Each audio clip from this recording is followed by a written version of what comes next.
Anybody want to take their seats? It is 6:30. We'll go ahead and get started. Just a reminder for everybody, if you're speaking, to please, on motions, whatever, please say your name so we get it to not think and mess it up. So, Nathan, would you like to start? Since Nathan and I are both leaving the board, I had to have something for Nathan to do, so. Good evening. Can everyone hear me? Okay. I am going to share the scripture reading and also just read a little bit of Paul David Tripp, New Morning Mercies. So he wrote this. I did not write this. And I'll be reading from 1 Peter chapter 2, 4 through 8. As I do this and I read, I just want us to quiet our hearts, close our eyes. I don't want you to focus on me. I want you to focus on the words that I'm speaking, okay? So let's close our eyes and quiet our hearts and listen to these words. 1 Peter 2, 4 through 8 says, "As you come to him, the living stone, rejected by humans but chosen by God and precious to him, you also, like living stones, are being built into a spiritual house and to be a holy priesthood, offering spiritual sacrifices acceptable to God through Jesus Christ. For in Scripture it says, 'See, I lay a stone in Zion, a chosen and precious cornerstone, and the one who trusts in him will never be put to shame.' Now to you who believe, this stone is precious, but to those who do not believe, the stone the builders rejected has become the cornerstone, and a stone that causes people to stumble, and a rock that makes them fall. They stumble because they disobey the message, which is also what they were destined for." Paul David Tripp, in his book New Morning Mercies, says, "One of the themes that courses through the New Testament is a repeated theme of this devotional is that your walk with God is designed by God to be a community project. Anonymous, consumerist, isolated, independent, self-sufficient, Jesus and me, Christianity is a distant and distorted imitation of the New Testament. You and I simply were not created or recreated in Jesus Christ to live all by ourselves.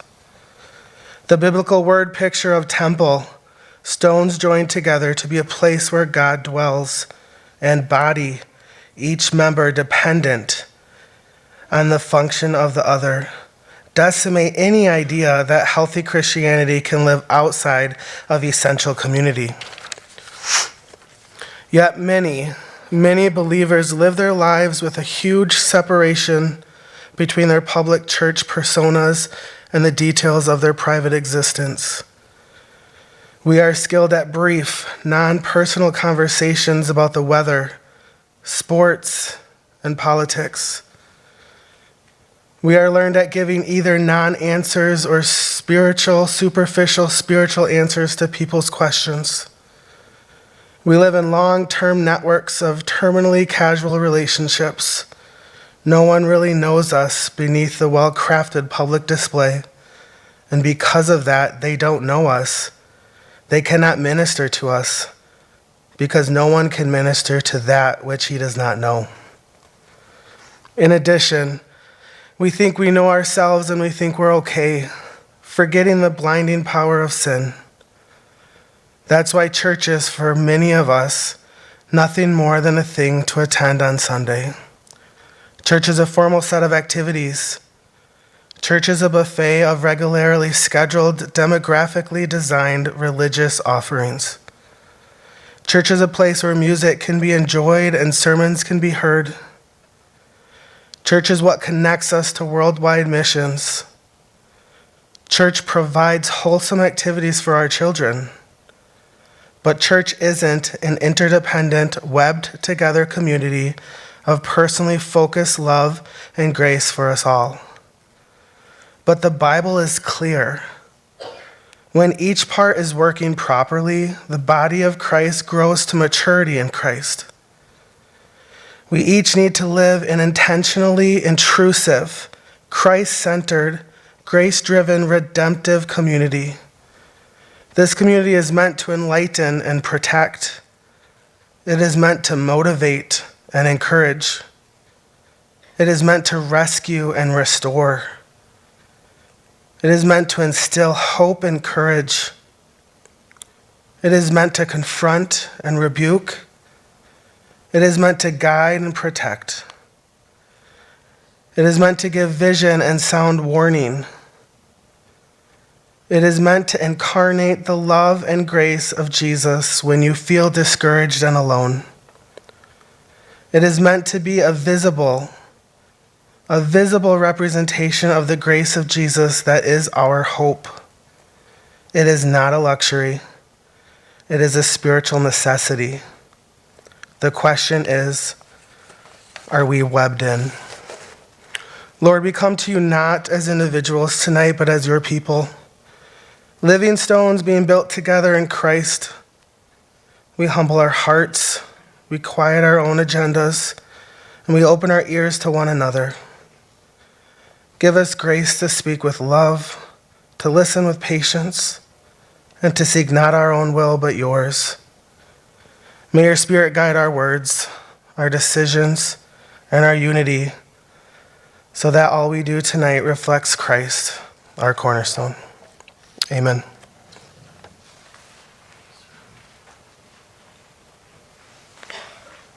Thank you, Nathan.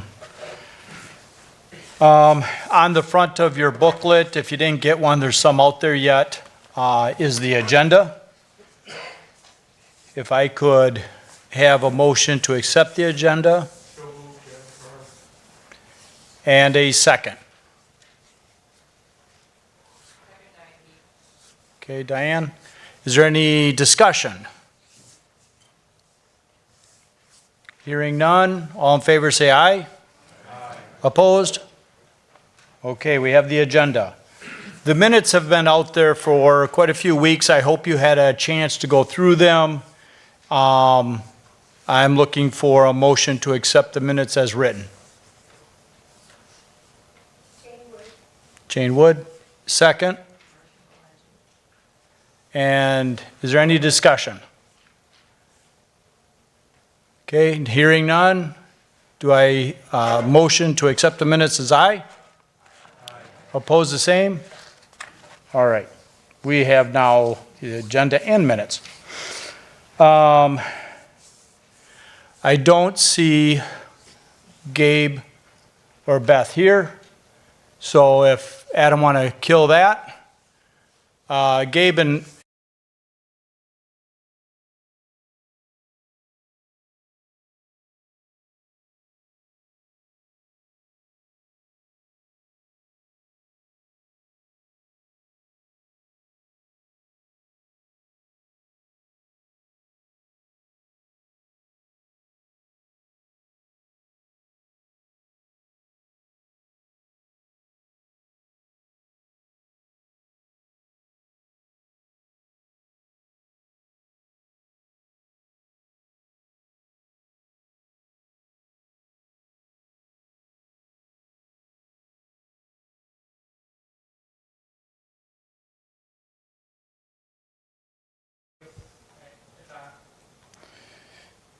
all right, we'll give them a few minutes and I'll give you a heads up when to clap.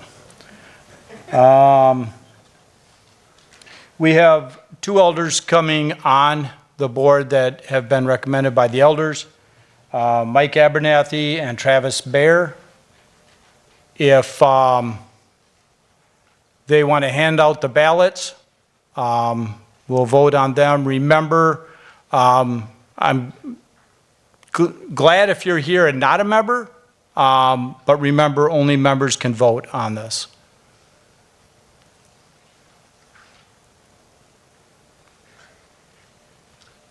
Go ahead. Yep. He was just coming in, so. Yes, yeah, there's two elders and then the treasurer and financial secretary.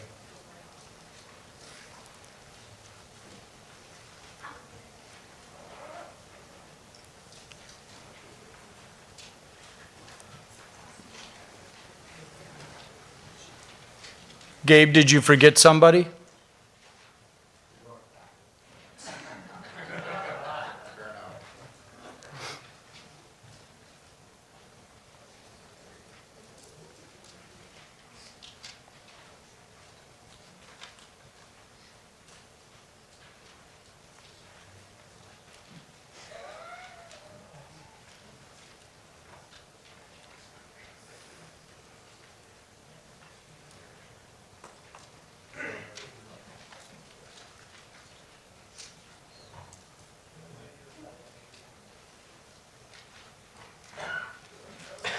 And then if, after you've marked, if you want to move them into the center aisles, they'll pick them back up and we'll count.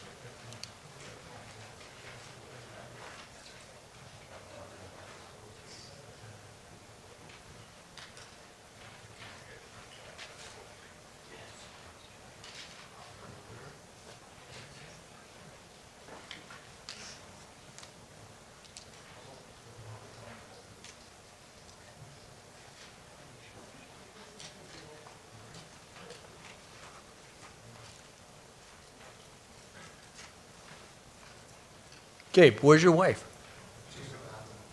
Still?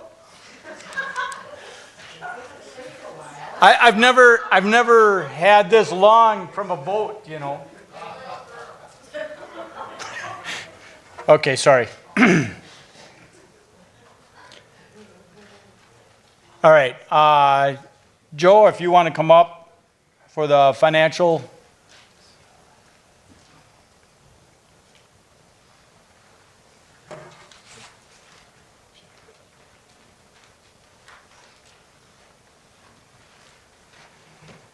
Good evening, everyone. So, 2025, we have the report on page 27 in the book, if you want to glance at that if you haven't. Some of the key numbers from last year, the budget was $731,000. Our expenses were $704,500. And general fund income for the year was $599,500. So we were about $105,000 below our expenses for the year. It was kind of low across the board. We did have a big December, but every other month was just a little under. Our end of the year bank account balance is on there, $62,445 for the checking and $338,000 for the money market. So we still have, or at the end of the year, we had about $400,000 total in there, in both of those. Average weekly giving was $11,500, and we needed $14,000 per week to reach last year's budget. That was about $1,600 less per week than 2024. Also, some of the summary stuff below. We have about $248,000 of undesignated funds between the two accounts as of the end of last year. And that went down by about $80,000. So we did have to move a decent amount of money from the money market to checking just to cover expenses this year. I think that's about it for, obviously we'll talk more about what's coming next year in a little bit. But thank you to John and Joyce, of course, for their work this past year, as always. Any questions about last year?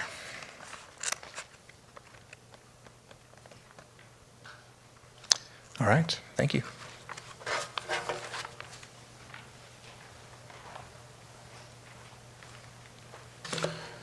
All right, so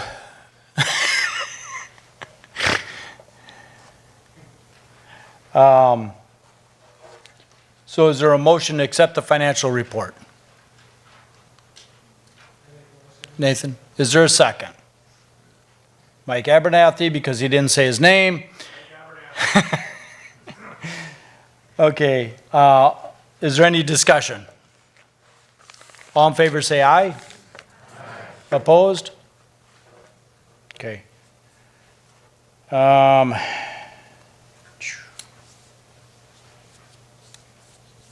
Good, going to audit, okay. I didn't know if you were coming up now or not, so I got confused on that one.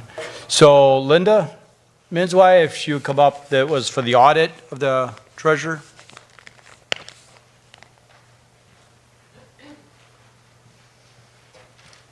Careful. Hi, everybody. I have the report of the audit committee. We have examined the Graceway financial records from January 1st of 25 through December of 25. The audit process included the church checking account, money market account, property and equipment, and donation records. It did not include the deacon fund or insurance policies. We met with Joyce McEachran and went through the audit checklist together. Joyce was able to answer all of our questions and provided details for us to understand the financial workings of the church. We found that the computer financial software was in good working order. We randomly selected entries, deposits, and bills paid. We were able to follow the process all the way through and were able to verify all selected entries with bank statements. We found all files, both computer and paper, to be well kept and organized. We found that Joyce McEachran, John McFarland, and Joe Kurth to be effective and very efficient with their gifts and talents as responsible stewards of the Graceway funds.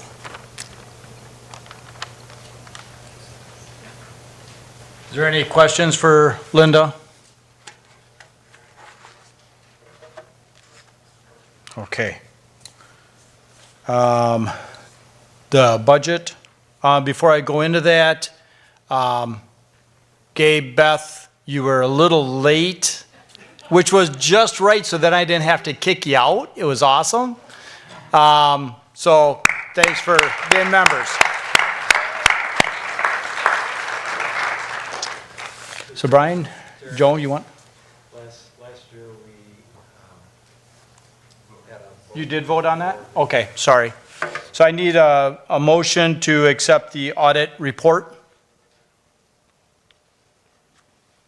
A motion to accept the audit report. Josh Soboleski. Is there a second? Okay, is any discussion?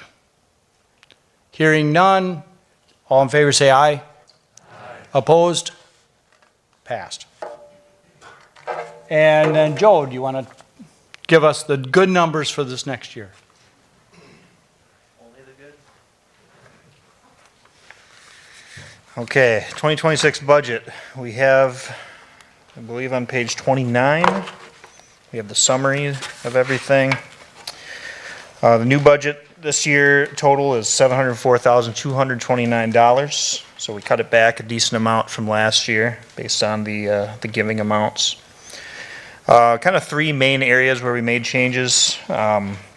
First was in the compensation area at the top. That actually went up, that first line, by about $11,000. That was mostly due to rising medical costs and then raises for staff. The second area to look at is global missions. You can see that on the previous page, page 28. We cut that by a decent amount this year. That was partly due to the Smiths retiring.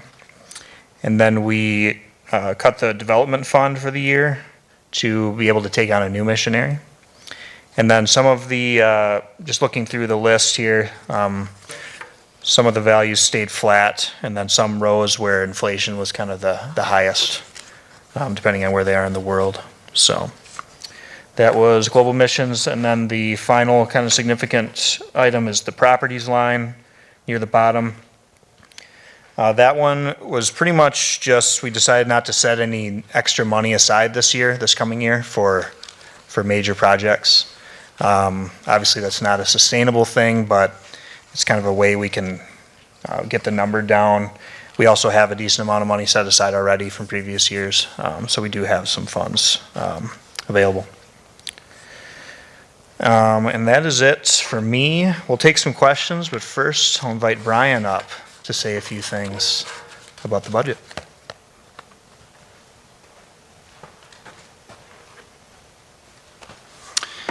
Thanks, Joe. I am going to use this time.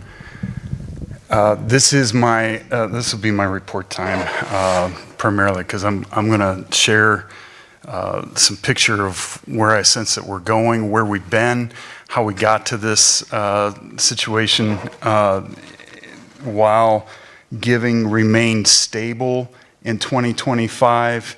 It fell significantly short of our budget and significantly short of our expenses. And here we are coming back to you and asking you to approve another budget that's nowhere near where the giving was. And so why would we do that? Why are we asking for that? Why would we not make more cuts? That's why I want to share with you. Perhaps you've read my report. I don't want to assume that, but let me share from my perspective where we've been, how we got here, and where I think we're headed next here.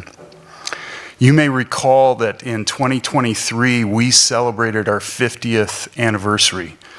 And over the course of that year, we had 5 different events in which we celebrated a decade and focused on what God did in the life of this church family during that decade. And as we wrapped up, we came to a conclusion, okay, God, you've shown us your faithfulness and people being gutsy and taking risk, and we wrapped up the end of that year deciding to take a bold step of faith.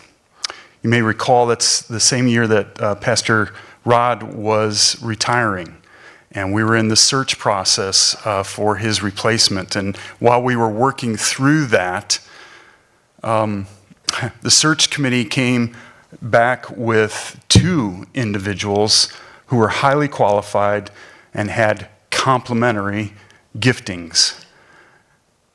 And the thought was, what if we hired both? That was a stretch. How would we do that? But we examined that. We counted the cost.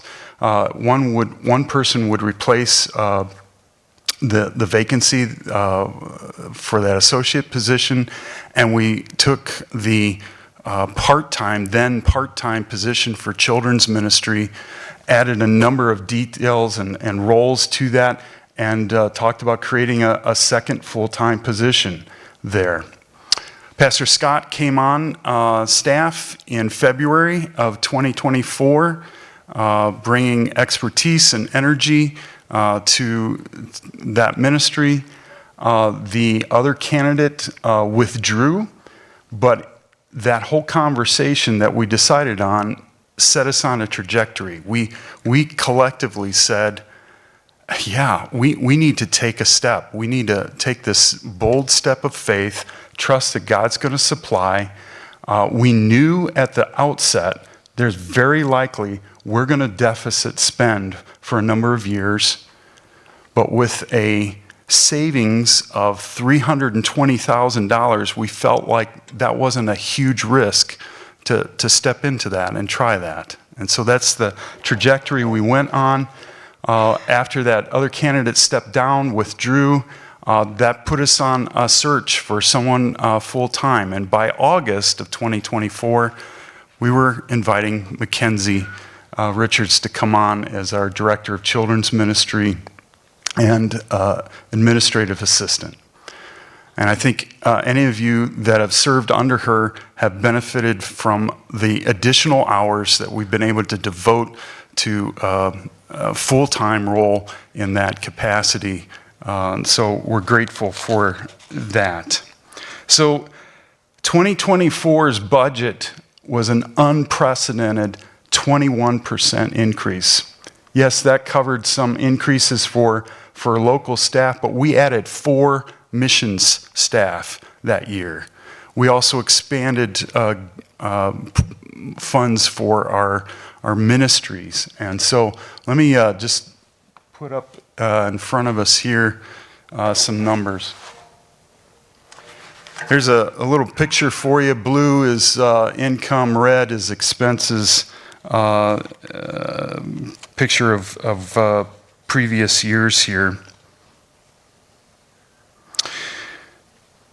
Even though 2024 had a significant increase in expenses, the giving exceeded the expenses for that year. And we rejoiced and we thanked God and we pressed on. But what we did not fully understand at the time was that there was a number of one-time gifts that came in 2024, and they were scattered throughout the entire year. And so they didn't get flagged or necessarily identified as such over the course of that year.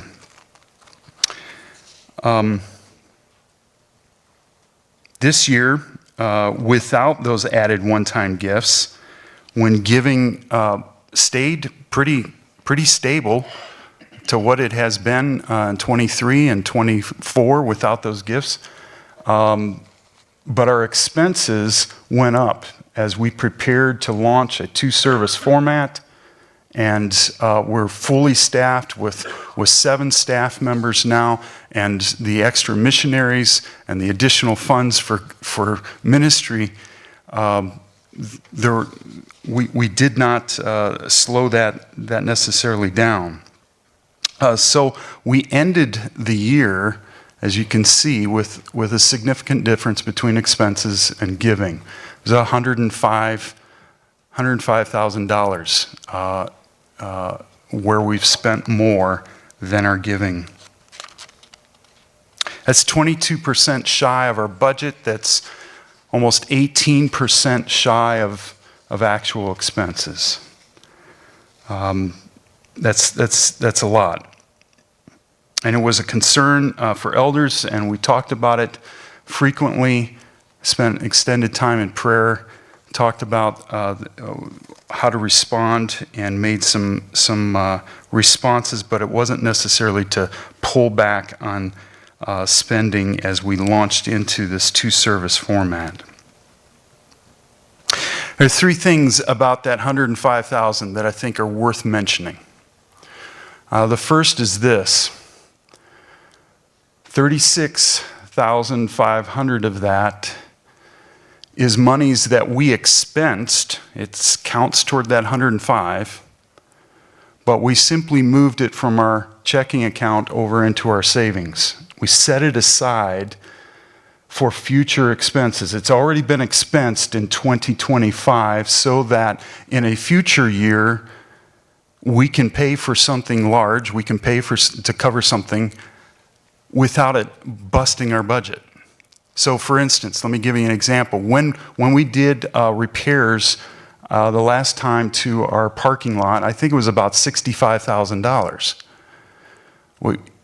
You can't absorb that in a single year. You've got to be able to set that aside. And so that's what we've been doing. We've been setting money aside. We did that again in 2025. We didn't slow that down. We continued to do that through all of 2025. We are recommending we stop doing that in 2026 in order to bring those numbers down without having to cut staff, compensation, or ministry efforts. All right, so that's one piece. The other piece to be aware of is that the previous 2 years we were in the black more than the remaining $68,000 that we were in the red. So at the end of 2023, we took a bold step. We said, let's step into this. And after those 2 years, we're basically right where we were at the end of 2023 financially. So, yes. Is it a concern? Yes. But recognize that, like Joseph of old, there is a plan in place where the abundance in some years is used to cover the shortfall in other years. Okay, this is different than your and my private, personal savings accounts. Okay, we're not saving up for somebody's retirement here. The goal is not to protect wealth. The goal is to do ministry and expand the kingdom. And we made calculated decisions based on that. This is where we're at this point. I think the third thing that I would just point out is that except for that anomaly of 2024's giving, last year's giving was fairly consistent. It's not like the bottom dropped out. It was fairly consistent with where we have been at in previous years. So we're staffed for growth, and by His grace, God's entrusting additional participants to us. He continues to entrust new guests to us. Let me put some numbers to that for you. So, 4 months, September, October, November, December. In 2024 versus 2025, 4 months, the last 4 months of both years. In 2024, before we went to two-service format, working back through our records, we had 75 individuals that were local who could continue to attend here, who came and visited during those 4 months in 24. Of those 75, 13 of them returned at least 3 times or more. 13 of the 75. Now, jump ahead 1 year, 2025, two-service format, same 4 months, September, October, November, December. That number, the number of people that we identified, local individuals, jumps to 115 from 75. And of that 115, 56 have returned 3 times or more during that same time period. So if you find yourself looking around and saying, there's a lot of new faces, I don't know all these names, you're right. God is entrusting new people to us. We staffed for growth, and in His grace, God is entrusting people. So this isn't just theoretical. This isn't just, maybe somehow God's going to eventually entrust people. They're already here. Right? And even as I look out tonight, I see Tammy, I see Gwen. There are families that are coming, Francisco and Yesley and their children, and they're involved in Awana, and they're involved in Sunday morning, and Miguel, a brother-in-law of Francisco's, Roger, Pam, Dave, Katie, Jacob, and Brianna, and their 2 children that are part of Safe Families, and the way in which Graceway has been able to support them by doing respite care on Sunday mornings at times for them. Tom and Heather, Steve and his dog Trixie, his grandmother, Esther, and Esther's husband Fritz came for the first time on Sunday. It's mushrooming.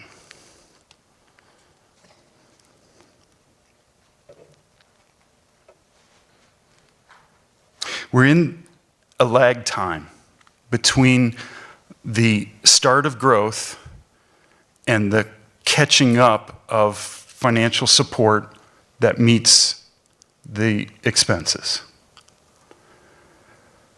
Rather than slam on the brakes, rather than cut everything down, rather than let a staff member go, or release missionaries that haven't asked to be released. We didn't find this to be a time. We're looking at this and saying, God's called us to move in this direction. We're continuing down that pathway. We're going to be responsible.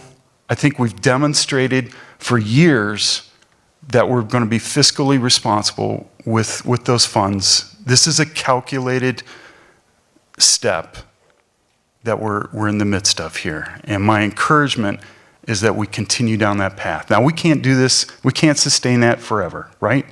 So we are intentionally putting together a plan and what it looks like for how do we continue to encourage growth in giving.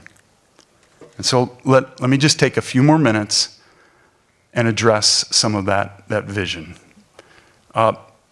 By thinking through some of the problems that are affect giving and intended responses to that. One of the problems is people are willing to contribute, they just don't even know how. We don't talk about it often. We haven't talked about it often. So you've seen me attempt on Communion Sundays to point out the wooden boxes at the back. We'll continue to add communications about that, pulpit announcements, happenings, emails, PowerPoint slides, maybe a refresher of that, maybe a picture of the wooden box, maybe a picture of our website. You know, we may continue to expand on that, but trying to get that communication out, how people can give. We also recognize we've got a wide variety of people. We've got people coming who haven't been a part of church backgrounds. Should we not be rejoicing over that? How long has it been? And when all that we would attract would be people that were used to going to some other church, who grew up being taught what it means to be tithing. And so maybe part of our need is to inform and to teach on biblical principles about giving. And so you will see that is part of a sermon series as it comes out. As we talk about that, right now media has multiple resources. One in particular we've looked at that could be used for personal or group study. It may show up as an adult ed class at some point where we talk about biblical principles and share that. Maybe it's going to be added to our membership class. Those are ways in which we can continue to teach about that. Other problems, just being unaware of the need, just not aware of it. And so winsome communications, either from pulpit or happenings webpage, other ways in which we can get that out of the financial need, but also communicating the vision and a picture of what is it that's happening?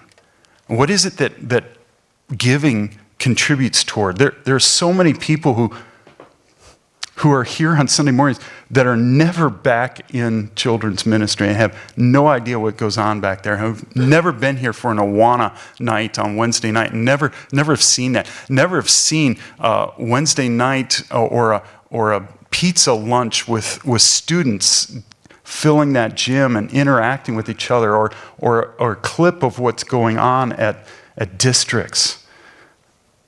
And so we talked about putting together some videos that would help communicate, hey, this is what you're contributing toward. And just laying out that picture. Again, a plan for a sermon that casts that vision that's coming up. We recognize as well that for some families it has been difficult, and that there are other families that just haven't considered it. And so a gentle challenge as we consider, how is it that we're giving? Could we give more? For some families, that's just beginning.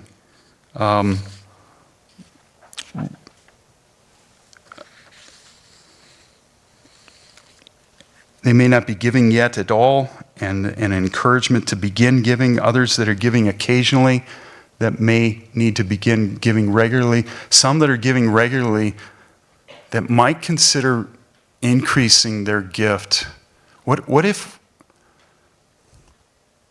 we said, God, if you provide it,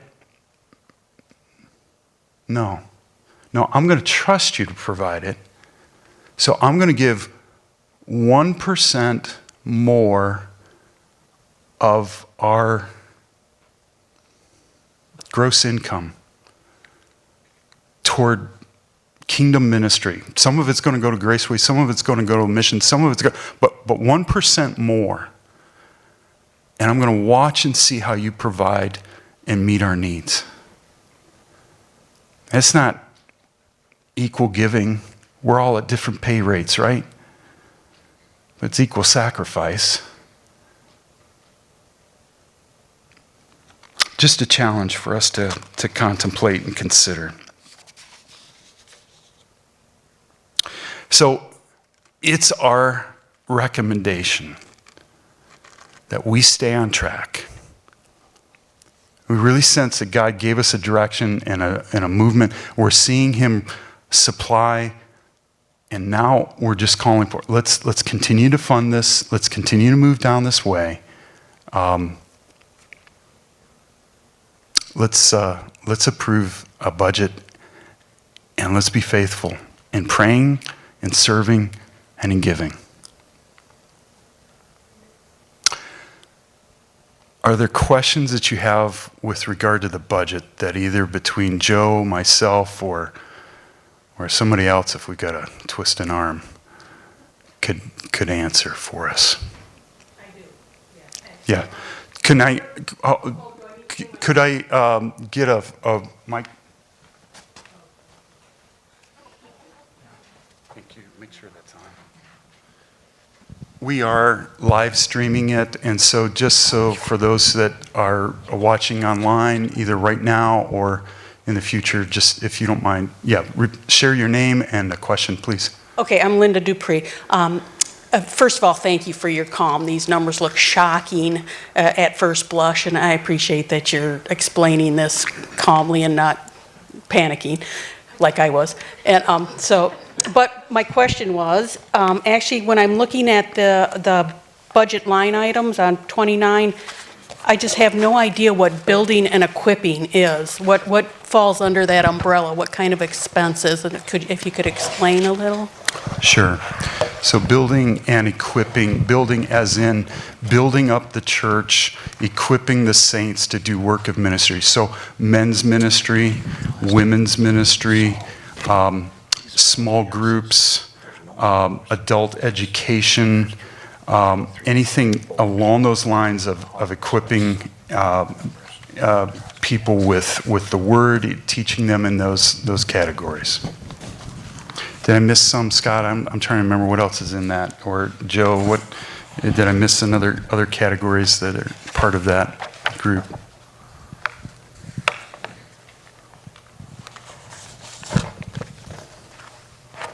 Does that help, Linda? I think it's books, seminars, things like that.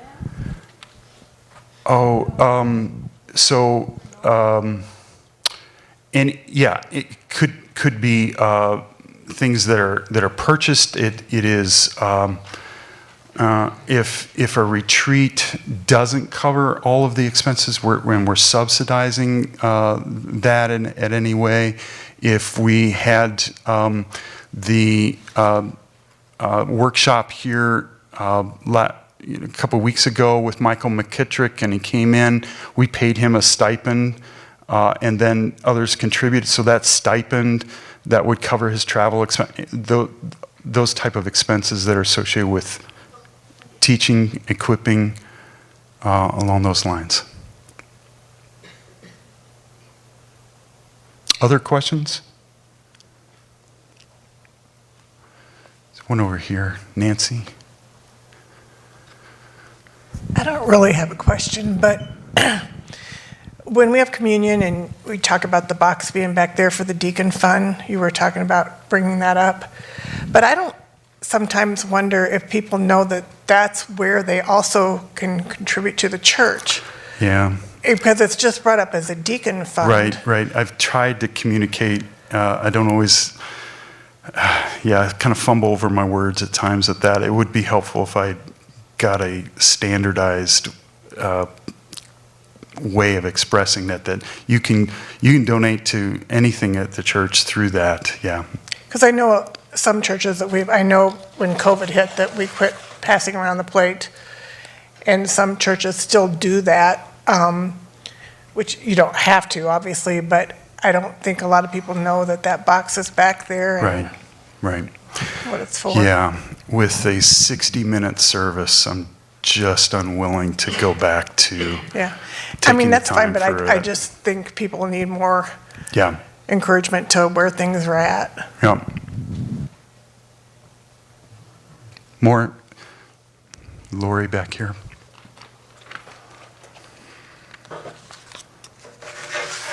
Just to hinge off that, which I think was a great comment there, maybe we could, in our announcement time, put it up. We have so many different announcements. Could we have a little picture of the box? And Sure. have it on the screen and make it part of our announcements? Yeah, good thought.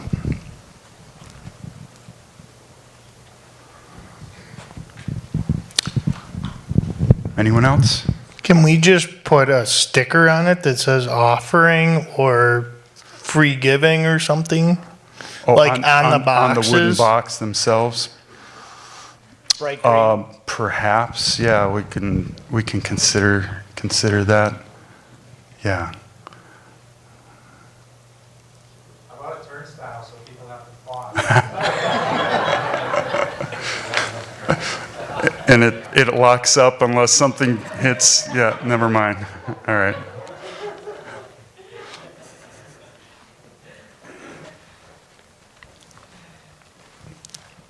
Okay.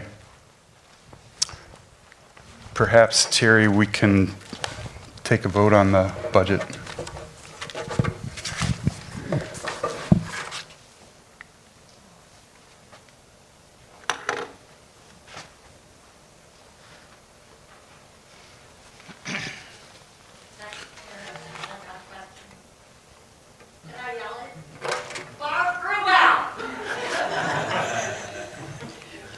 When we said that the staff, there was a lot of medical increases, right?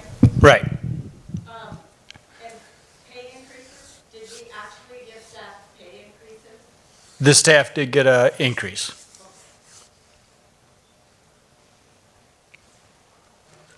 Okay. So on the budget is set at 704,229. Do I hear a motion to accept that? Okay, Michael, and a second? And any discussion? All in favor, say aye. Aye. Opposed? Passes. The votes for Mike Abernathy and Travis Bear. Sorry, guys, you were elected.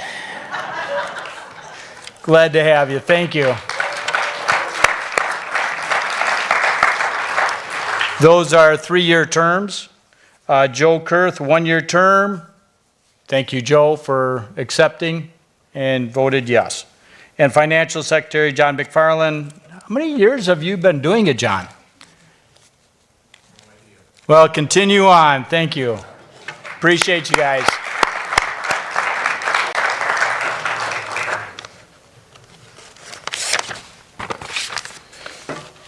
All right. Ministry staff reports. Here he comes. Adam?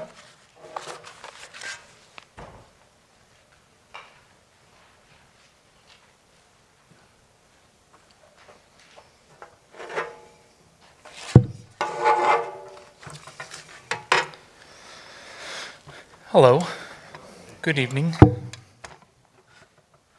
We'll start with worship ministry. A lot of different things happening this year. We've mentioned it in last meetings, but the TV monitors in the foyer, and it's been really cool to see the announcements being more up, reminding us more regular, seeing the missionaries and being able to see what's happening with the missionaries that we're supporting. So thanks for Pastor Brian to setting that up. And other things that we've done, we've removed the organ. We've got a new lighting system, and this is, if you can remember back to Good Friday back in April, if any of you came to that night, that Good Friday service, many of you didn't know that we weren't sure if the lights were going to turn on that night. And there was if you ask Kayla or other staff or even Lori, they weren't sure if they would have lights when they were cleaning or doing certain things. And so we got a new lighting system, new spotlights, and thankfully we can use those. I wanted to thank Pastor Scott with his help with that and making that happen. Worship ministry has also helped in lots of events outside of Sunday morning services. We've done No Regrets and Good Friday, Easter, funerals. Congratulations to Dale and Sue. We did Advent and Christmas Eve and a lot of other events outside of those where other ministries are setting up or having events like the Winter Tea Party or something like that. And we're helping set up those and we're helping support those and different areas like that. I do want to throw out a sincere thank you to the worship leaders and the worship team members and the tech leaders and tech team members and camera operators. There's so many people that are investing in worship ministry, and I'm sincerely grateful for each one of you guys that help and are willing to serve in that way. I'm also thankful and very excited to say Michael Bullard is a guitarist that's joined worship ministry. I also think this might be our first female drummer, Sydney Wishman, who joined 2 weeks ago. So yeah, there's a lot to be excited about. If you've been in some of the Sunday school classes or you use Room 103, you might have noticed that a lot of the bulky sound equipment has been taken out of there, and that's just the hopes of trying to make it neater and more spacious in there. Youth ministry. There it is. I've never done this before, but I'm really excited to do it. So youth ministry, youth ministry. I would like to share some of the highlights over the last year, and so please be patient because there's a lot of highlights that I want to point out. First one is service. The youth ministry has served a lot this last year. We served at the food pantry twice. We've served at the Feed My Starving Children event in October. We've served with members of the congregation in different. Thank you. But we helped in different ways with different members in a variety of different ways. Another event, this is one of my favorite events. They're all good. This is just one of my favorites. But the youth campout is very unique in this way. It is a prolonged time that allows us to build our relationships with the kids and more investment. And in this event, we do 4 lessons. And this particular year, on Friday night, we did a lesson on the 5 love languages. And the 5 love languages being quality time, physical touch, gifts, words of affirmation, and acts of service. And the idea behind this lesson was, 1, show us how we like to be loved. And you can usually figure it out by how you love somebody else, right? But the second point of it was to show the love of Christ to somebody else, you need to watch them. You need to get to know them and start to understand how they like to be loved. And so we did this lesson on the 5 love languages. And then right after that lesson, we broke into 3 different teams, and then we put it into practice. That's not it. Eating the foot-long hot dog, that was fun. I missed doing that slide first. So that's just some of the fun stuff. But we put the 5 love languages into practice, and it was cool to see the kids get creative. How are you going to do words of encouragement? Because there was guidelines, there was rules. We couldn't do it with other members or students within that were at the youth camp out. So me and the youth leaders, we collaborated, we called different families. The students didn't know any of this, so when we're showing up to people's houses, they have no idea why they're there. But they also were creative in the sense of, you can see Josie up in the left corner there. Some of these kids are thinking, who do I feel has played a role in my life? And then they obviously couldn't get to certain people's houses in a certain time frame, so what they did was they wrote these letters of encouragement to people in the church family. And so we stopped at her house, we stopped at a number of different people's houses that night, and quality time. I got to sit down with Rod and Jane and the Allens and got to play was it Telestrations? Was that what it was? And they gave us ice cream, so who doesn't want to spend quality time and receive gifts? It was amazing. Richards were a family, they shared root beer floats. You can see some of the acts of service. The kids were pulling weeds for Joy Paulfus. I was pulling weeds. Some of the other kids were pulling weeds, but that's physical touch. There was hugging, there was gift sharing. This is an act of service. It's not trying to kill Joy in a tree. She deliberately, or she was willingly wanting to climb this tree. And if I remember correctly, is Joy here? Oh, perfect. Okay. If I remember the story correctly, she was out there. They said they wanted to serve her an act of service in some way. They did something, they did the weeds, and they started talking about this tree, and she's like, oh, I always wanted to climb this tree. And I don't know who it was, Finn or Quinn, one of them said, we're here right now. And so they went out to the back, got the ladder, pulled it up, and man, I wish I could zoom up, but she's in the tree. Joy Paulfus is in a tree, and then they moved the ladder from underneath. So, but Wednesday nights look different. Wednesday nights look different. We added 6th graders in the fall. We added more youth leaders. We've separated high schoolers and middle schoolers. We started a rotational format. Each group starts with a time, or all of us start a time with worship and announcements. Then we separate high schoolers and middle schools and go through a rotation of just small group discussions and lesson time and games. But it looks very different, and we're seeing numbers between 35 and around the 35 average, 35, 40 students. And that goes with the pizza lunches too. I don't have that in my notes, but same thing, pizza lunches were hitting around the 40, 45 students, and we're seeing some of the fruit of the pizza lunch. We had a couple of students that have shown up as a pizza lunch invited by a friend, and then they start attending youth group regularly. The Capture the Flag event, very exciting event out at the Bean Farm, and so thanks Diane and Bill for hosting us, and Billy Joe with all of her extra support. We did pumpkin carving, we did games, and then rode out into a field. We had 38 kids attending that, and a lot of new kids participating in that. One of the highlight events this year was the Chicago trip. The Chicago trip, we had 7 go on that team, and we prepped food, we served food, we took a tour of the facility. That top left one, that's a picture that I think kids took to heart. You see all of the beds. It's not the greatest picture, but it's a room with just a bunch of bunk beds. And when you think about what's significant about this picture is that these people that are on the streets, they come in and that's their room, the one bed on the bottom or the one bed on top. And we look at I was walking by the corner bed there, and on top of it was just a couple of books and a pair of gloves. And you think about that being your only home space, per se. That was hard to watch. Every time they walked into that building and they were getting ready, they actually had to wear like a doctor's gown and take their clothes off and put them in this heated room that got super hot.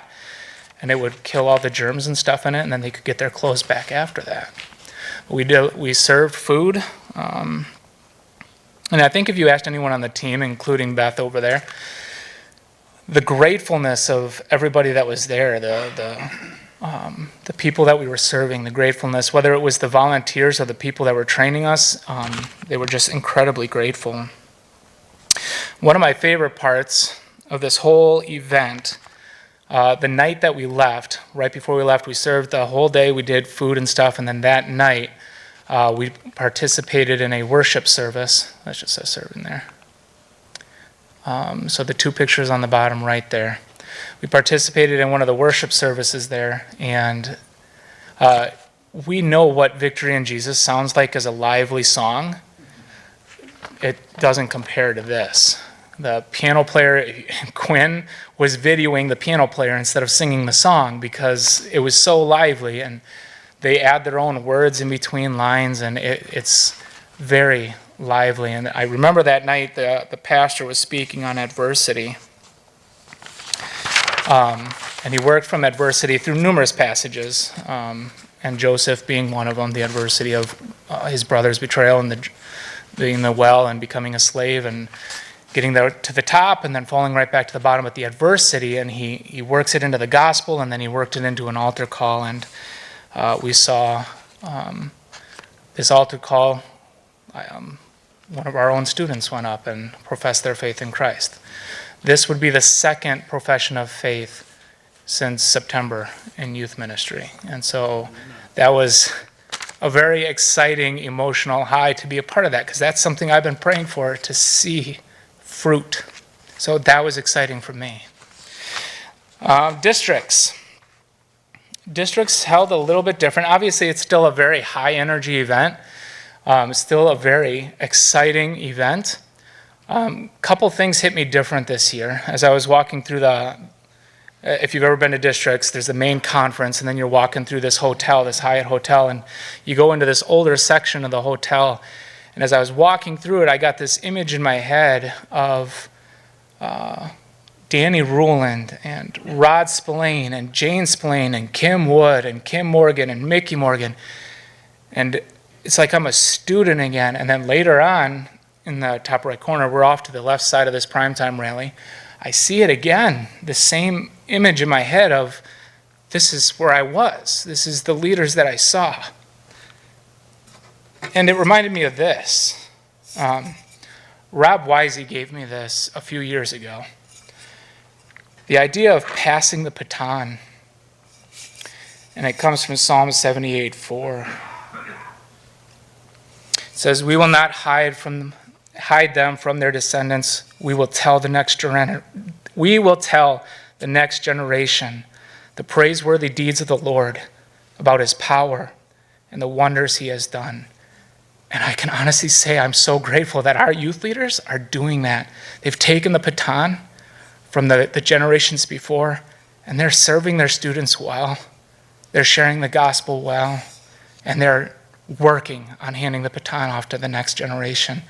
And so this is one of my favorite years. Up to this, I've been doing it 6 years in youth, 9 years in worship, my 6th year of youth. This has been my favorite year to watch and sit back and see what God is doing. So I'm really grateful for that. Valentine's event, some future events. Valentine's event is something that children's and youth ministry have joined together so that younger families with younger kids could go out on a date, where children's and youth ministry will join together and watch the kids so the parents can go on a date. So I'm really excited with that. I hope I didn't ruin that for you, but I'm really excited about that. This summer, my hopes are to do BCT, the Dells, as a missions trip. This event is very exciting as it's an event that will train in evangelism. There's a training that takes place prior to actually going on this trip. I do want to be clear, I haven't pulled the trigger yet. This is where I'm leaning. But this event would be evangelism training, engaging with 3,000 foreign exchange students that come into the Dells area. So there's evangelism, there's equipping, there's games, and I see that as a very, very exciting opportunity. I think that's all I have. I guess I do have 2 more slides, but that's from districts. And again, districts was, if I could just share, how much time do I have? You know, there's been times where I just like, okay, I got to get out of here. But this time, I'm really excited. What some of you guys did in the background that nobody knows about. I'm so grateful. I'm so thankful for each of you and what you did. In hopes to bring costs down for students going to districts, we threw a movie night. That didn't work out as well as we thought, but we were still heard. Some of you had given, you didn't come to the event, but you came back and you spoke to me outside of that. And I'd like to share a story with you that I got to see that nobody else did. There's a kid that started joining our youth group this year, and he came for the reason of a girl. I know that surprises you. But he started coming because of a girl.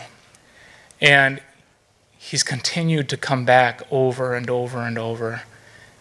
And even when she's not there, he's coming over and over. And one night, he skipped small group discussion so that me and him could have an hour and a half discussion. And we got through so much. But hearing some of his family background was so cool and so sad at the same time. He was open about it. His family has some disdain towards the church as judgmental and hypocritical. And so I'm hearing this, but he's continuing to come. One of our own congregational members gave a donation, and they said they wanted to sponsor a student, the whole cost. They wanted to pay for the conference, they wanted to pay for some extra shirts, their food, their meals, and some extra spending money. The downside for them was all the kids had already paid. But the way that money got dispersed meant so much to the people that us youth leaders gave it to.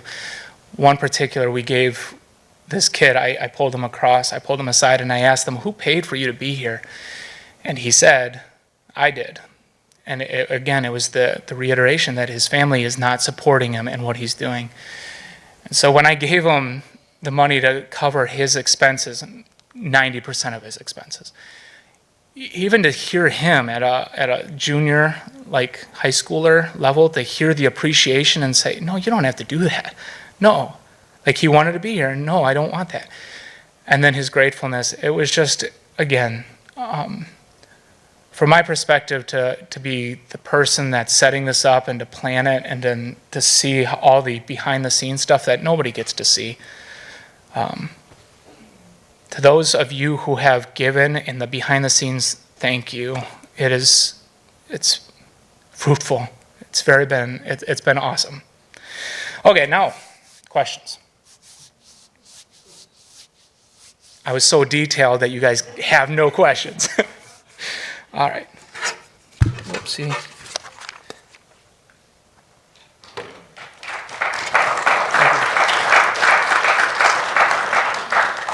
McKinsey.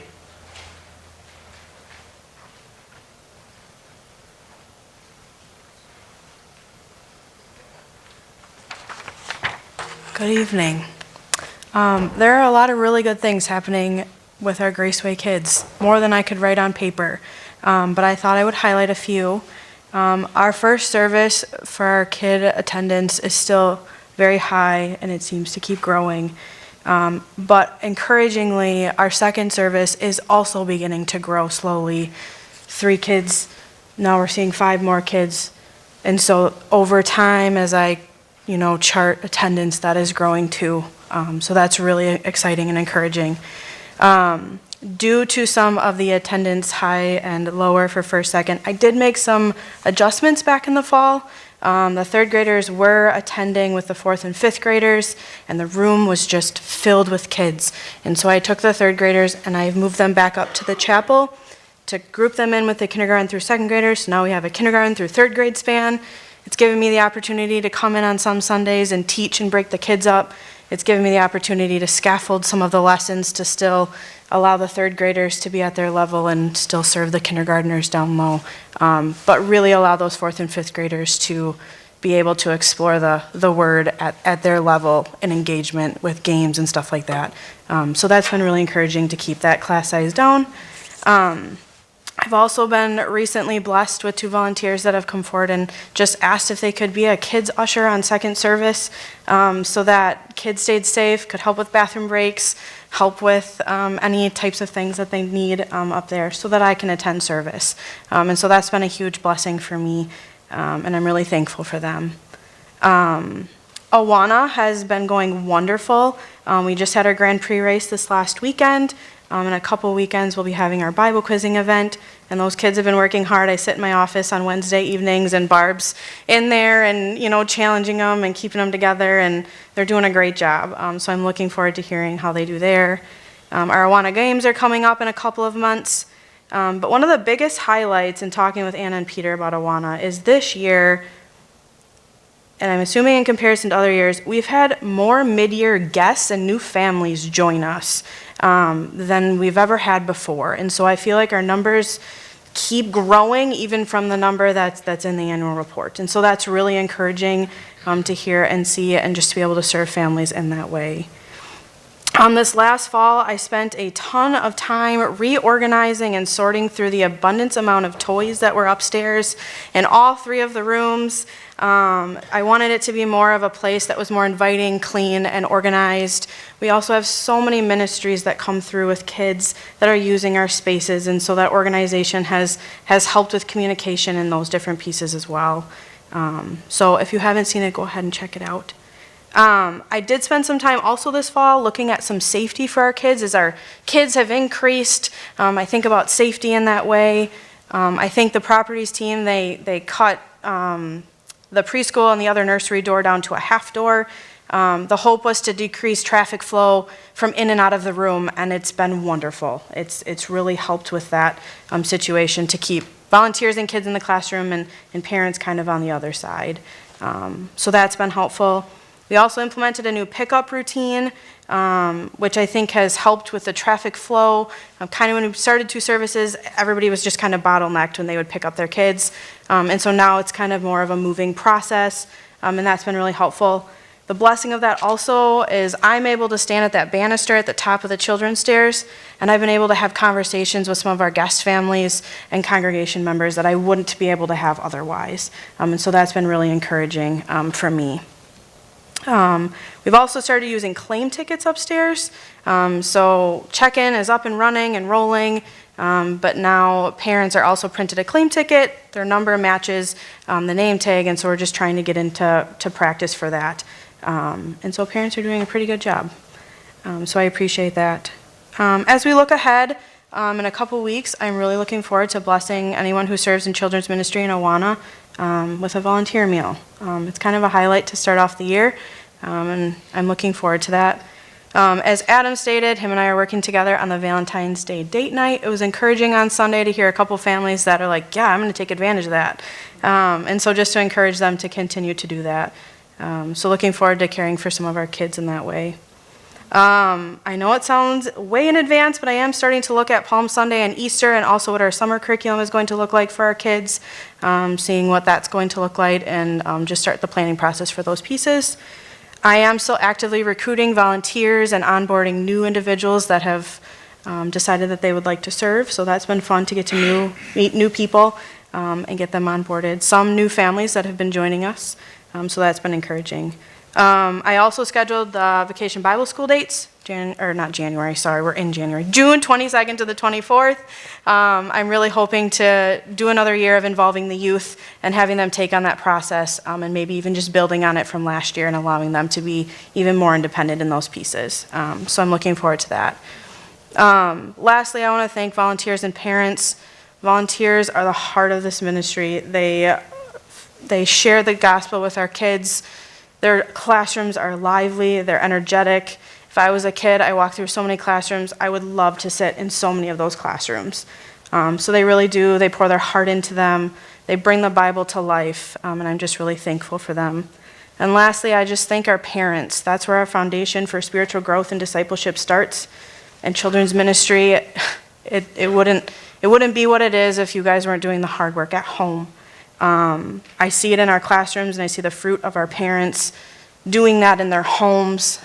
Questions are asked, and it's not a quiet room. There's more than you could imagine for hands, and they're connecting biblical stories together and different pieces together, and so it's really cool to see the kids really put the pieces together, and obviously always bring it back to the cross, and that's wonderful.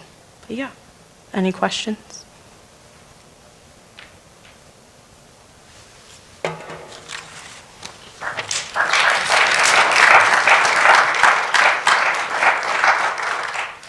Pastor Scott?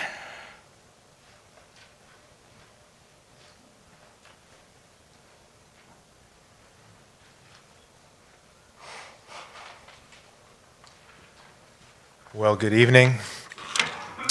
I have a report in the booklet which includes the deacon benevolence team and some of the other responsibilities that I've been involved with. But I'd like to just take a couple minutes and update you all on the security measures that are in the works right now. In December, I was asked to advance some security enhancements and features in the church. For the sake of communication, I want to break that down into 3 different groups, try to explain those concisely, and then take any questions that you guys might have on those. The first one is there's actually some equipment that we want to enhance the building with. And so this includes a couple different components. The first one is kind of a panel at the main entry out here, and that would have a couple aspects to it. That would have a keypad, that would have an intercom, and that would have remote door locking capabilities.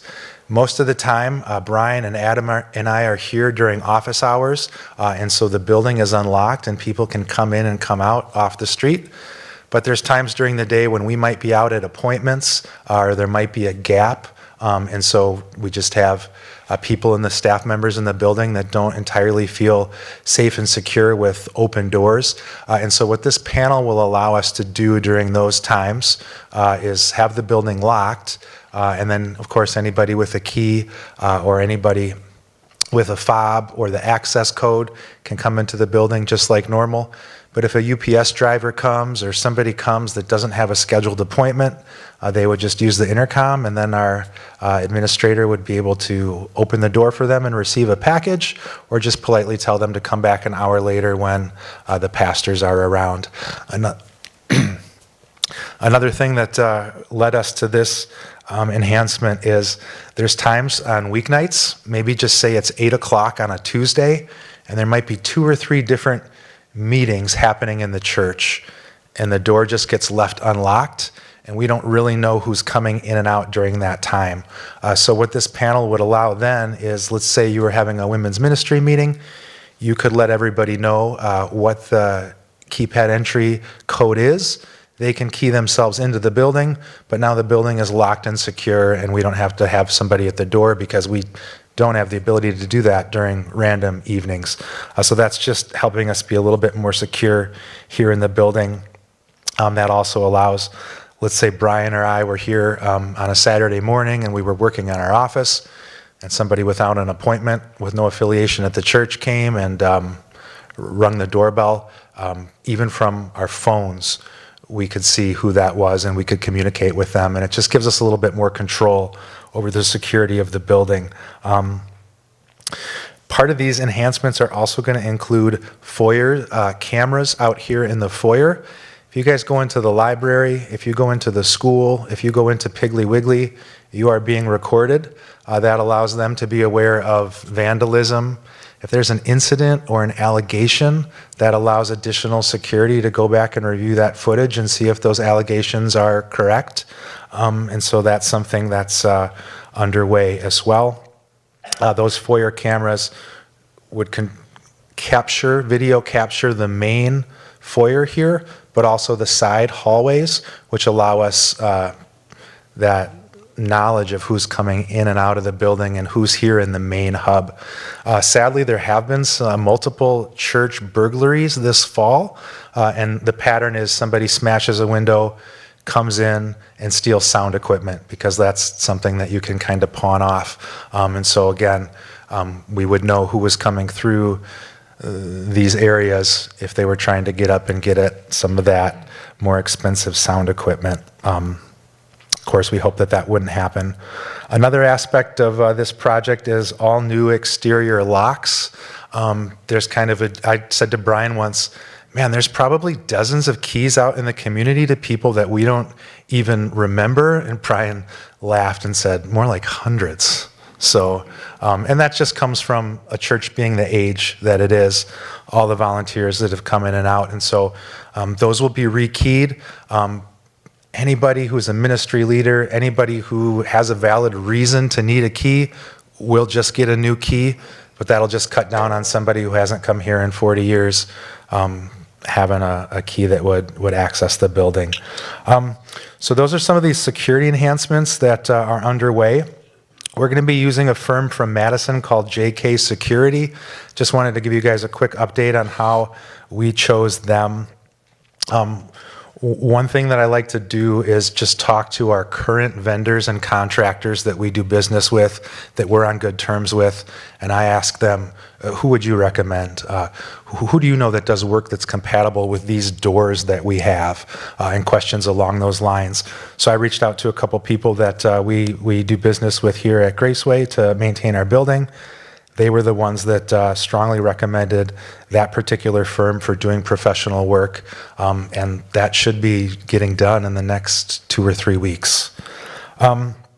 Another thing that's underway,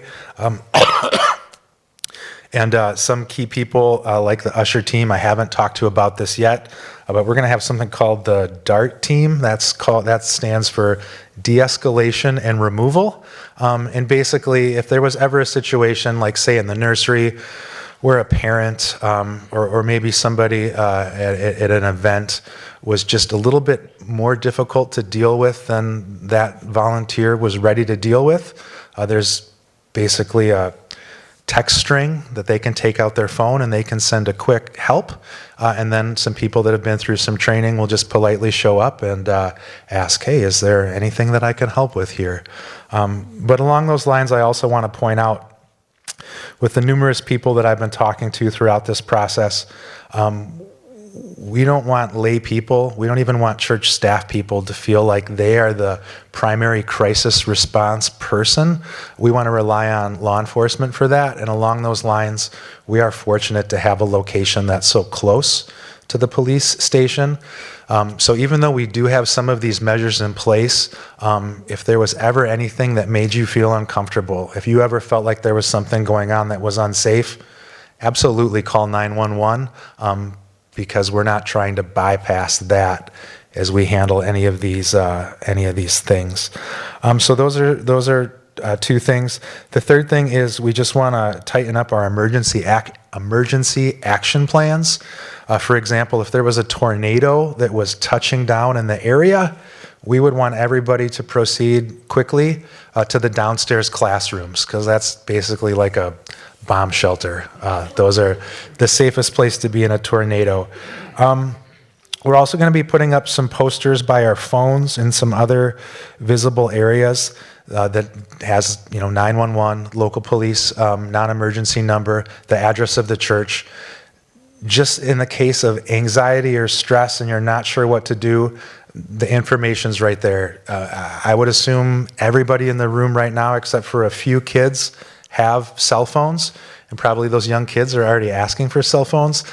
That gives us the ability to just report things so quickly, and so we'll get some information up that will help with that. And then finally, we're also talking through an active shooter plan. It's my heart that we wouldn't have to worry about stuff like this, but as church leadership, we do.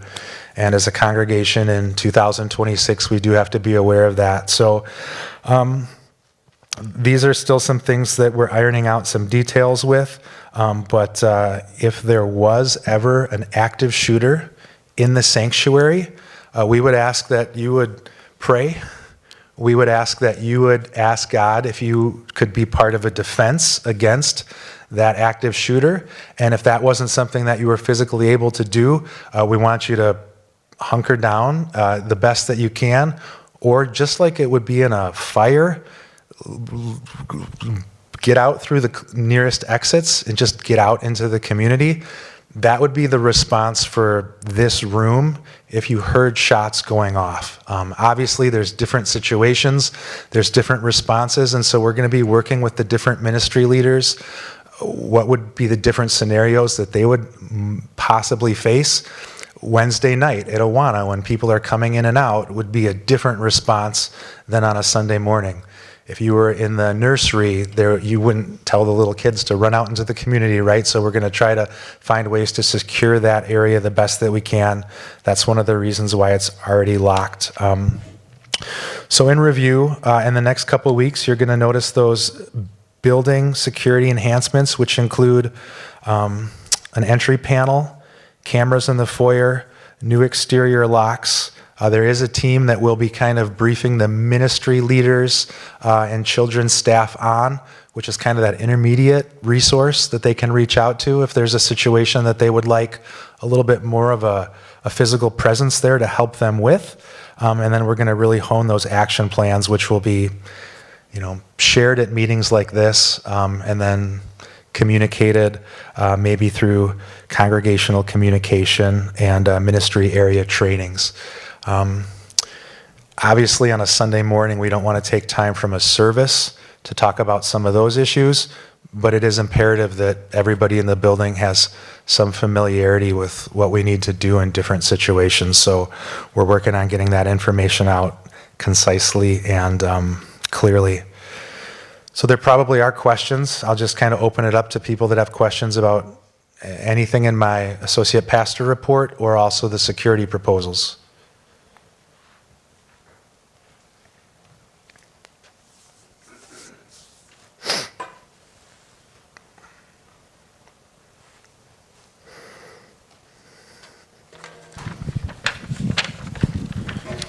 Appreciate you communicating, Bruce Henn, appreciate you communicating this to the church family, because that's one of the key things in the trainings that I've been to for church incident security and stuff like this, is communication to everyone else to let them know what's going on. So yeah, we need to have training for ushers and things like that. There was questions these are questions people have brought to me, why don't we have barricades coming in on the outside of the building so as people couldn't drive into the front doors. The other one is people ask me if I'm carrying, and I'm not. But there are people in this church who I do know are carrying a handgun. Do we have a policy and procedure for that? Some of these things, that whatever you do for your security, you should have some policy and procedure on file, whether it's holds up constitutionally or not, but at least it's a general framework for things to happen, to happen for the future and stuff like that. So yeah, we're due to get some of these things done, and I hope people aren't afraid of those things. Some people say that, well, it scares me that they got to do that. Just start watching the news and you'll see why you have to do that. And it's not that far away from us here. One other thing, and I'm not sure if it's your responsibility or whose it is, but if you haven't met Francisco and Yesley, they've been coming to church quite often now. He is newly hired police officer in town here, and he'll be working on the department, so you might see him out in the community. He did come to the races on Saturday, which I was really impressed with. And my only other question is, as a church, this has nothing to do with your security, how are we addressing the Gen Z people to get them involved? I've talked to 3 college kids in the last 2 months, and they say, well, we don't come to anything else at church because none of our friends come.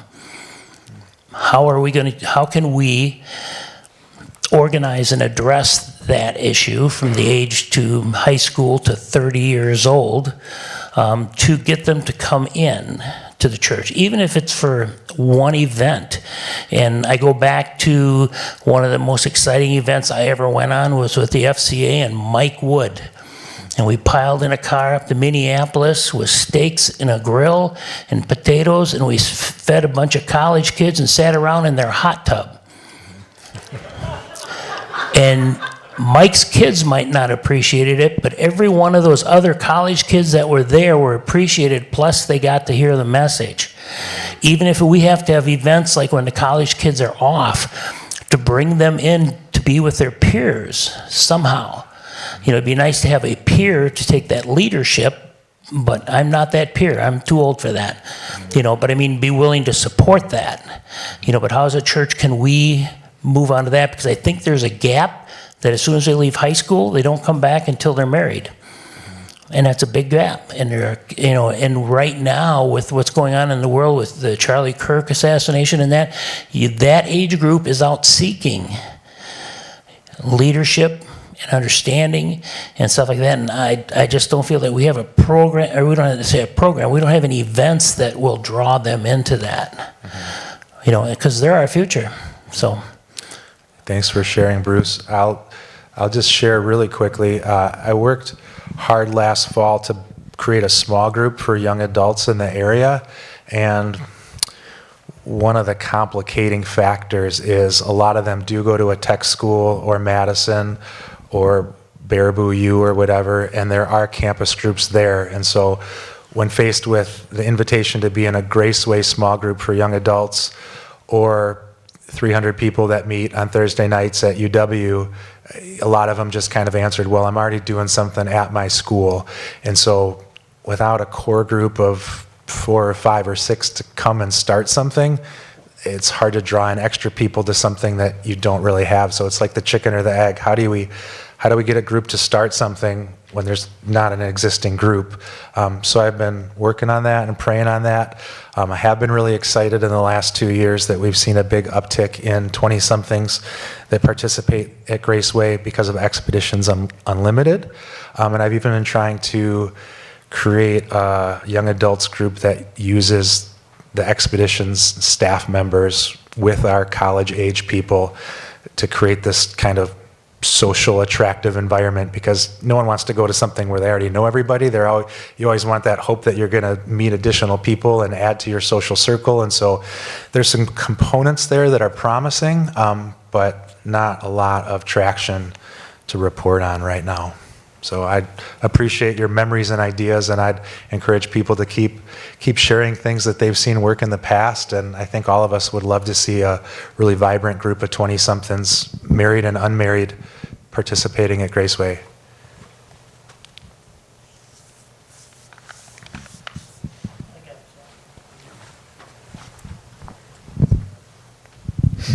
So just to branch off what you said with the tornado drill,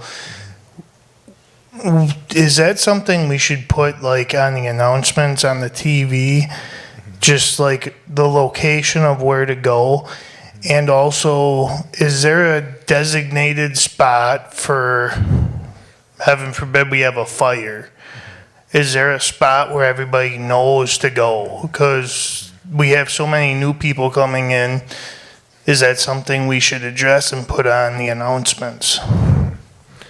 Yeah, that's a great thought. And those 3 aspects of the emergency action plan, tornado, active shooter, emergency response, those are things that I think we can send out in weekly communications.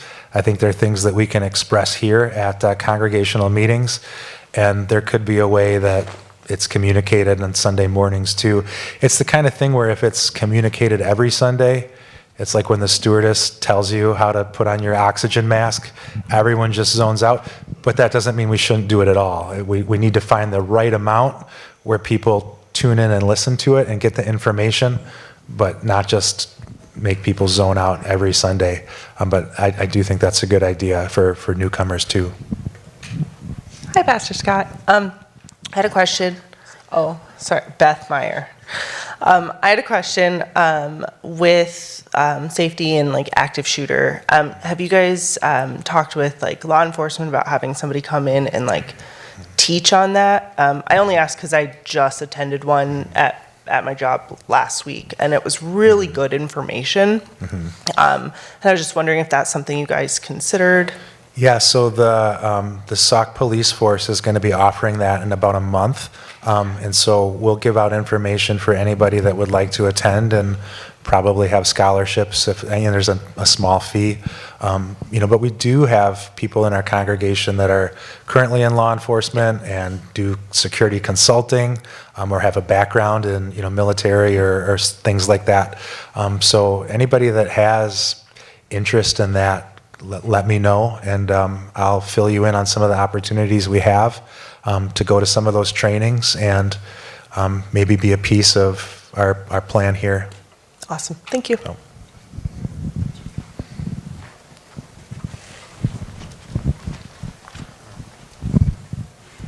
Going back, Rita Hen, going back to Aaron's comment, I'm thinking of the school and the crisis response little spiral bound flip chart that's in classrooms, in the offices and all the areas, and by the door, and it covers, like emergencies for active shooter, emergencies for fire, tornado, all of those type of things, so that if someone's in a Sunday school room and something's happening, and they can see that and know where they're supposed to go.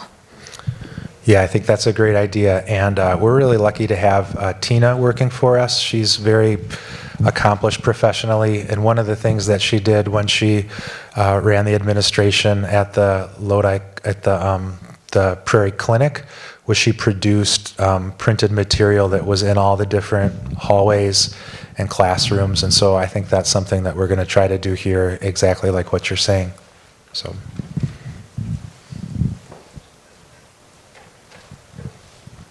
Any other questions?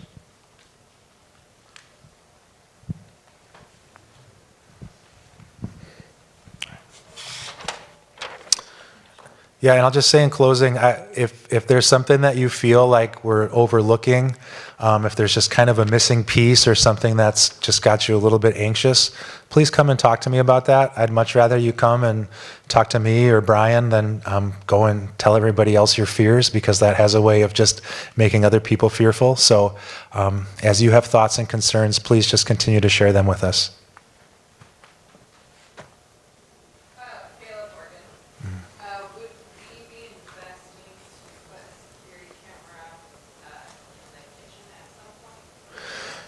Yeah, so obviously there's just a huge cost factor to some of that, especially in the older parts of the building. At one point, we had taken bids on a separate security panel on some people call them the kitchen doors, some people call them the front gym doors, but I think we're thinking of the same entry out there. I think at some point we would like to have a camera there because it would give us knowledge of who's coming in and out of that parking lot. And then also that kind of older section of the building. But it was just a little bit out of, when the prices came back, it was a little bit too much for this iteration. I also was a little bit nervous about investing in systems in multiple places that we hadn't quite tested out. So we wanted to try it in the most important area first, and if we're really happy with it, then that would probably be the next thing that we would do. So, anything else?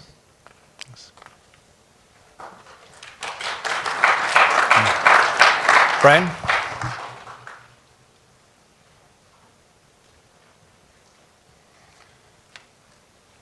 All right, I said I wasn't going to say anything more, but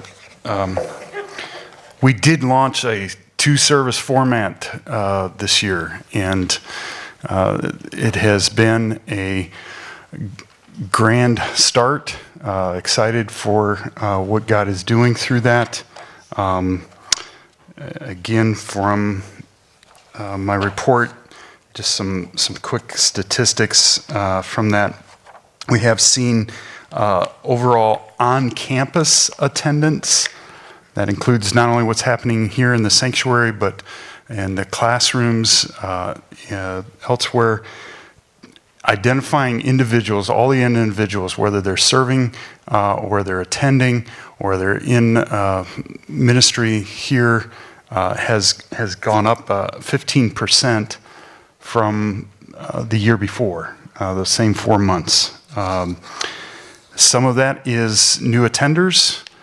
A number of that is just people who are coming more frequently because there are additional options. There's another time frame, there's something else that's being offered, and have begun attending more consistently.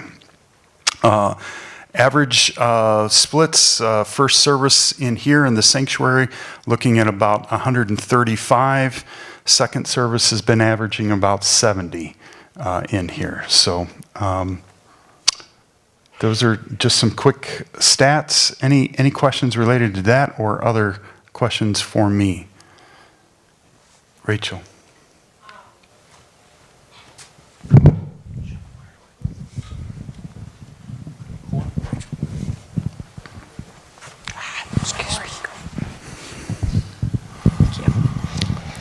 Rachel Fons. I was just wondering, I know in the past we had kind of talked about possibly doing like one service over the summer, and I was thinking about Mackenzie talking about the children's ministry stuff over the summer too. So I was just wondering if there were plans kind of like looking forward to what that might be. And I know like the family together Sundays we've had throughout the year, and just kind of what summer might look like for volunteers and things. Right, yeah. So that decision is yet to be finalized. We're talking about those things. I'd like us to look really hard at the possibility of doing 2 services through the summer, but it may involve reduced, and very likely is going to reduce children's ministry offerings, adult educational offerings, student ministry offerings. Those things are going to be scaled back very likely. If it is possible for us to pull it off and keep the schedule so that there is consistency rather than having to communicate, oh, no, I'm sorry you came at 10:30, but we're all done today. Not having those oops type conversations in the foyer here would be good. So I'd love for us to be able to maintain that, but we're going to have to look at that and crunch numbers and see recruiting and before we can commit to that. Any other questions for me?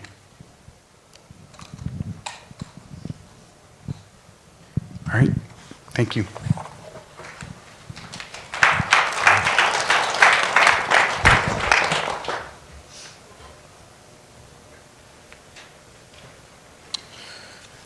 All right, I guess my turn. My report is in there. As the chairman of the elder board, don't really have a lot to add to it. It'd be 6 years, so you have 3 years. You can do 2 terms, and then you're off for a minimum of a year. So Nathan and I are off, and it was great. It was a great time to spend with solid Christian men, with Brian teaching us.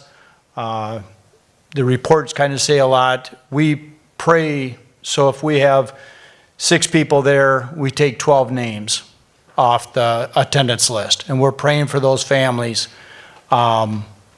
each time. So through the cycle of a year, you're probably prayed for multiple times, above and beyond what we know is going on in the church. People hurting, hospitals, sick, whatever. Of course, those are always a given. Going through the book Lead was really good. I kind of referenced that in my report, and yeah, really enjoyed it. It's honestly been a blessing to me to be part of the elder board, to serve the church in that way. So that's about all I have on that. If you have questions on my report, I think I wrote it okay. I told T to look over it. If there's ever a questions, don't hesitate to give me a holler. Any questions for me? Good, thank you. The ministry reports, I'll start that off. As a men's ministry, so I'm a head manager of a dairy co-op, and when I started that in 17, took that position, one of my goals was to double the co-op's pounds before I retire. So I'm getting close. But of course, creating that is a lot more work. And so I have talked to Pastor Scott about transitioning me off the men's ministry team. Not that I wouldn't help, but not heading it up. So I believe Scott's going to take that lead. And so we have it set right now that the men's breakfast is every second Saturday. So you can plan on that. That's on the calendar. The No Regrets is coming up the 7th of February. So Mickey is not going to be here, but he was nice enough to make his pork. So I will pick that up, and so you'll have something good to eat.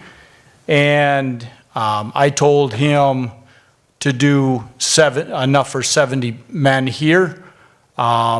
I think he went a little over the top, so there'll be room for you, okay? I don't know how many years we've been doing this.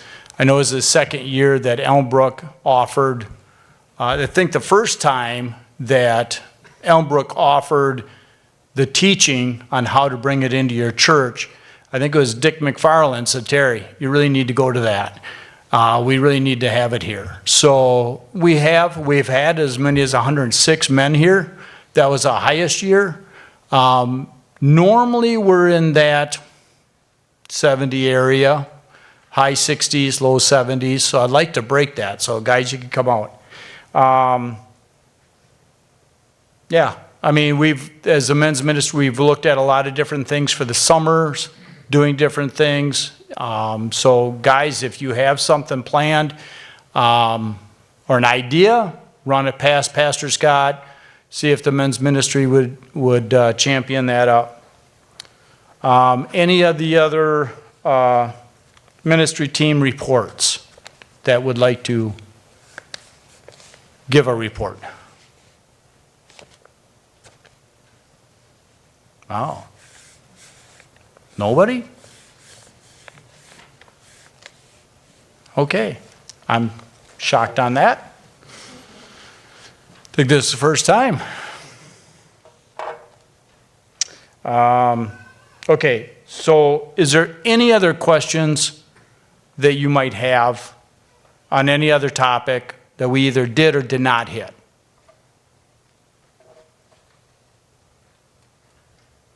Everybody's getting tired. I got it. Okay. Let's go ahead and pray, and we'll consider closing.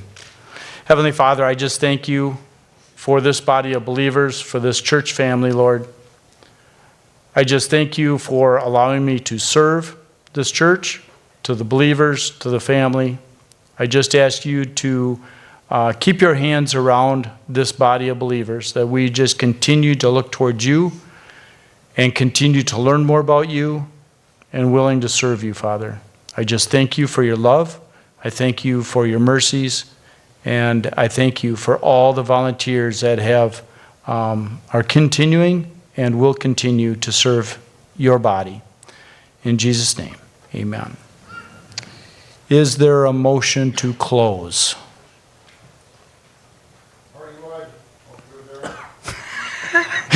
Marty, your voice changed. Is there a second? All in favor say aye. Opposed? Does anybody want to stay? Okay, meeting adjourned. Thank you.